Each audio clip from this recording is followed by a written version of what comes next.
بڑے ہی سنگ دل بدمست ظالم مرد روئے ہیں، عجب درد تبسم تھا کہ سب بے درد روئے ہیں۔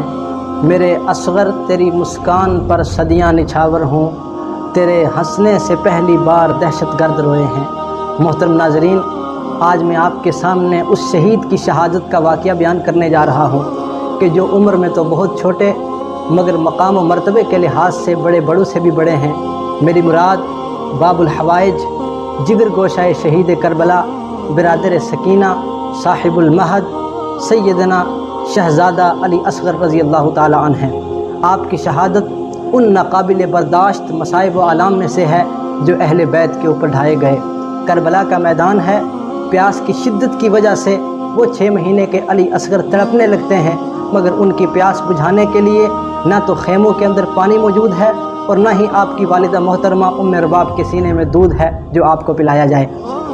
جب آپ کی یہ حالت امام عالی مقام امام حسین رضی اللہ تعالی عنہ نے دیکھی تو آپ برداشت نہیں کر پائے۔ آپ نے علی اصغر کو اپنی آغوش میں لیا اور سیدھا دشمنوں کی طرف چل دیے اور ان یزیدیوں کے مقابلے میں جا کر ان کو متنبہ کرتے ہوئے فرمایا، یا قوم ان لم ترحمونی فارحموا ھذا الطفل، اگرچہ تم مجھ پر رحم نہیں کرتے تو مت کرو، لیکن خدا را اس بچے کے اوپر تو رحم ضرور کرو۔ اما ترونہ کیف یتلظى عطشانا من غیر ذنب، کیا تم دیکھ نہیں رہے ہو کہ یہ بچہ بغیر کسی جرم کے کس طرح پیاس کی شدت کی وجہ سے تڑپتا ہوا نظر آ رہا ہے۔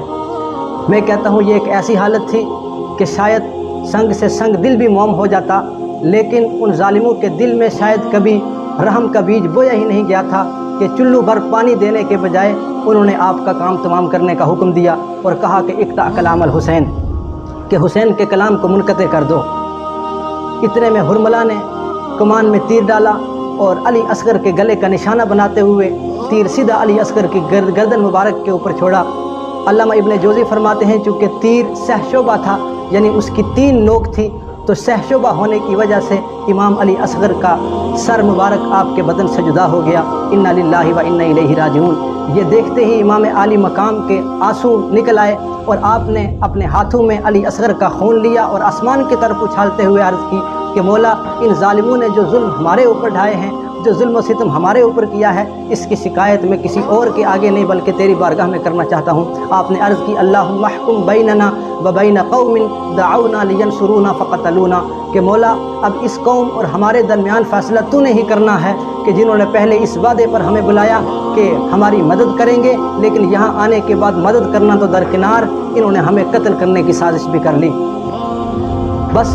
یہ عرض کرنا ہی تھا کہ آسمان سے ندا آئی، دعہ یا حسین، اے حسین اب علی اصغر کو چھوڑ دو، فإن له مرضعة فی الجنہ، کہ اگرچہ دنیا کے اندر لوگوں نے علی اصغر کو پیاس کی وجہ سے بڑا تڑپایا ہے، لیکن ہم نے جنت کے اندر اس کے لیے دودھ پلانے والی کا انتظام کر دیا ہے۔ ابھی اللہ کی بارگاہ میں آپ مناجات کر ہی رہے تھے، دعا کر ہی رہے تھے کہ اتنے میں ان ظالموں نے ایک اور تیر امام عالی مقام کی طرف پھینکا، وہ سیدھا امام عالی مقام کے لب اقدس پر لگتا ہے، آپ کا ہونٹ مبارک زخمی ہوتا ہے، آپ کی آنکھوں سے اشکوں کا سیلاب جاری ہو جاتا ہے۔ رب کی بارگاہ میں ہاتھ اٹھاتے ہیں، اللہم اشکو الیک ما یفعل بی وما یفعل باخوتی وولدی واہل بیتی، کہ مولا انہوں نے جو ظلم ہمارے اوپر کیا، اہل بیت کے اوپر کیا، میرے بچے علی اصغر کے اوپر کیا، اس کی شکایت میں صرف تیری بارگاہ میں کرنا چاہتا ہوں۔ انہوں نے علی اصغر کو اٹھایا، اپنے اوبا مبارک کے نیچے رکھا اور خیمے کی طرف چل دیے۔ جیسے ہی خیمے کے سامنے پہنچے، وہاں کیا دیکھتے ہیں کہ خیمے کے سامنے علی اصغر کی 4 سالہ بہن دروازے کے اوپر کھڑی اپنے بھائی کا انتظار کر رہی ہے۔